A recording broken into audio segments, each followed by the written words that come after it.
A gente vai resolver agora uma questão que envolve todos os assuntos possíveis sobre torque, tá? E além disso, também o efeito de dilatação térmica, na prova da AFA de 2022 e 2023. A figura 1 ilustra um sistema formado por um paralelepípedo homogêneo de base quadrada em repouso e apoiado sobre uma barra disposta na horizontal e sustentada por dois fios A e B. Inicialmente, os fios e a barra possuem o mesmo comprimento. Dá para ver pela figurinha aí, né? Os fios A e B são feitos de materiais cujos coeficientes de dilatação linear valem respectivamente αA e αB. Ao produzir uma variação de temperatura ΔT em todos os elementos desse sistema, observa-se que todos se dilatam, permanecendo os fios na vertical. A barra se inclina e o paralelepípedo fica na iminência de escorregar e também tombar em relação à barra. Então aqui eu vou escrever isso aqui, depois a gente vai voltar. O paralelepípedo fica na iminência de escorregar e de tombar em relação à barra, conforme indica a figura 2. Então a gente está vendo a figura 2 aí, né? Se você reparar, o paralelepípedo agora está sobre uma superfície inclinada, então é basicamente uma questão de plano inclinado. A gente vai colocar as forças que atuam nesse paralelepípedo e trabalhar com torque e vamos ver o que a questão vai pedir. Nessas condições, e considerando que após a dilatação o paralelepípedo tem altura h e que sua base quadrada tem aresta b, pode-se afirmar que a razão h sobre b vale. Então, ele quer o h sobre b. O h e sobre o b estão aí na figura, tá? Ele quer, então, h sobre... Vamos aqui. B. Tudo bem?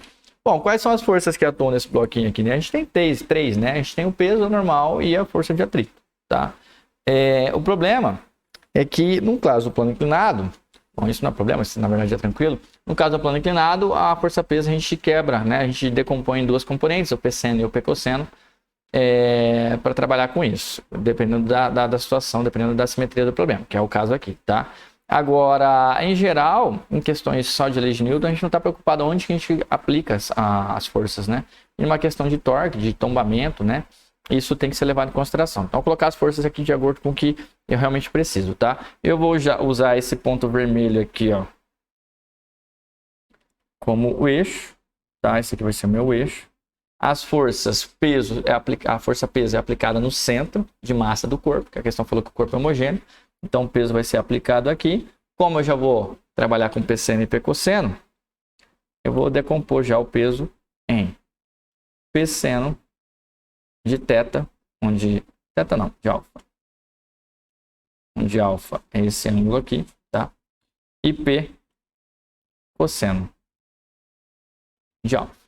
Já a normal e o atrito, como a gente está na questão, na condição de tombamento, que a questão falou aqui um pouquinho atrás, ó, a iminência de escorregar e também de tombar em relação à barra, a condição de tombamento me diz que a normal tem que estar aplicada exatamente na borda, na extremidade do corpo, tá? Então a normal vai estar aplicada, fazer de verde.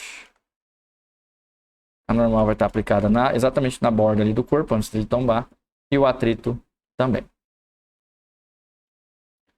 Então a gente vai ficar com 4 forças aí, né? Elas aplicadas em pontos diferentes. Isso vai dar origem a um torque, tá, gente? Se a gente usar esse ponto vermelho que eu coloquei como eixo de fato, quais dessas 4 forças vão gerar torque em relação àquele eixo? Bom, a normal e a força de atrito não, porque elas estão em cima do eixo, né?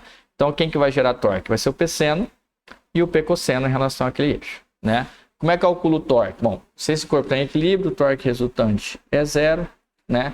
E se o torque resultante é 0, a gente pode falar que o torque exercido pelo P-seno é igual de alfa, né? É igual ao torque do P-cosseno de alfa, de tal maneira que o resultante é 0, tá?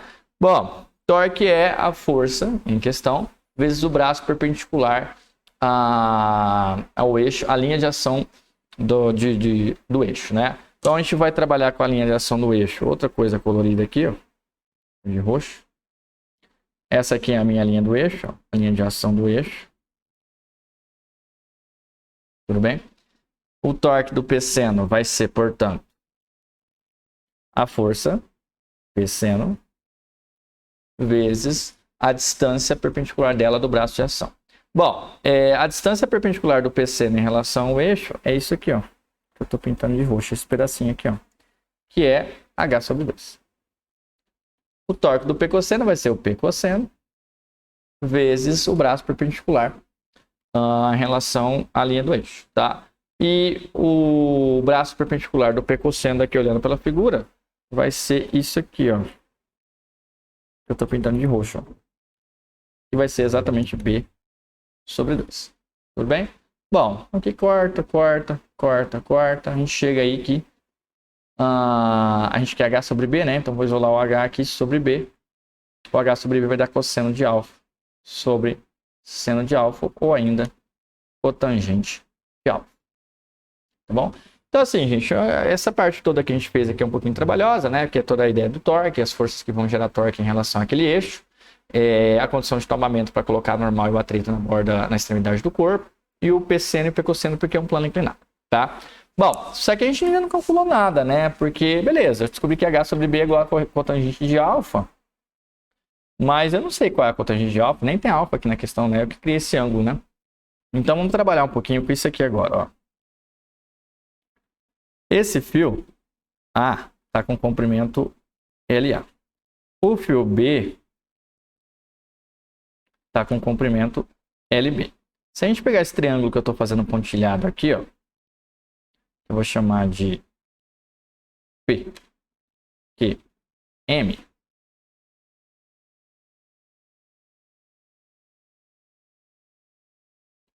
Tá? O ângulo que eu quero, o ângulo alfa, ele é esse ângulo aqui, certo? É o ângulo do plano inclinado. Tá. Para esse lado aqui, ó, vou escrever isso não.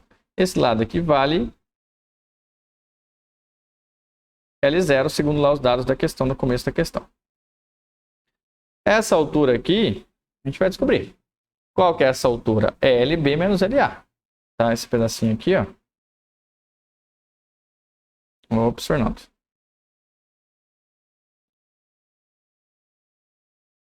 LB menos LA. Vamos escrever aqui, ó. O comprimento final do B menos o comprimento final do A. E a gente vai precisar calcular a cotangente desse negócio, né? Vou apagar essa figura agora. E aí, tudo bem. Cotangente. Estava ali escrito, né? Cosseno sobre seno. H sobre B é igual a cotangente, que é cosseno sobre seno.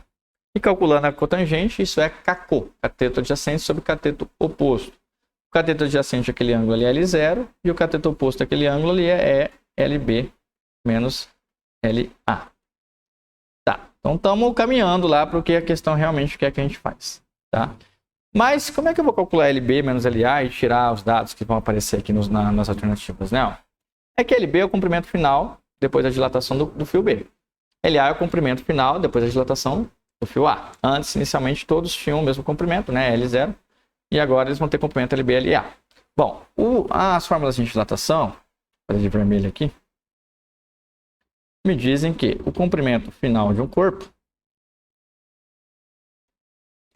é igual ao comprimento inicial vezes 1 mais o coeficiente de dilatação. No caso linear aqui, né, gente? ΔT. Tá? Então, o LB vai ser o comprimento inicial do B, que era L0, 1 mais o coeficiente B vezes ΔT. O LA vai ser o comprimento inicial do A, que também era L0, 1 mais alfa A ΔT.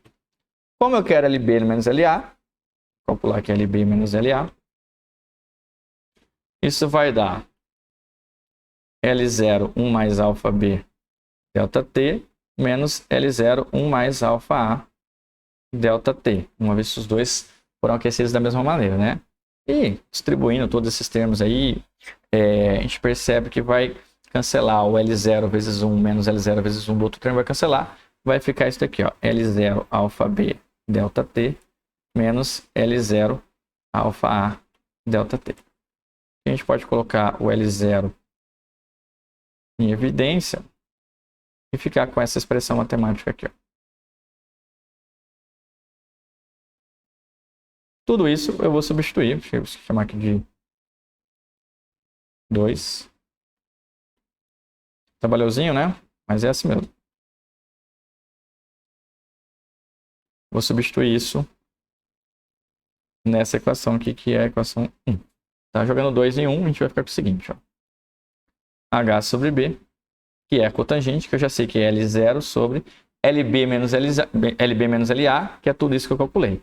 L0, alfa B menos alfa A, vezes delta T. Tá? Aí esse termo corta, a gente fica com H sobre B. Eu acho que esse exercício colocou delta teta, daqui a pouco eu vejo para temperatura, tá? Para variação de temperatura. 1 sobre alfa B menos alfa A, vezes delta T. Bom, olhando as alternativas, 1 sobre, né? Alfa B menos alfa A. 1 sobre alfa B menos alfa A. Letra D é o gabarito dessa questão. Aí, de fato, ele escreveu delta teta, tá, gente? Então, voltando aqui. Ao invés de delta T, onde coloquei todos os termos de delta T, vocês interpretem aí como delta teta.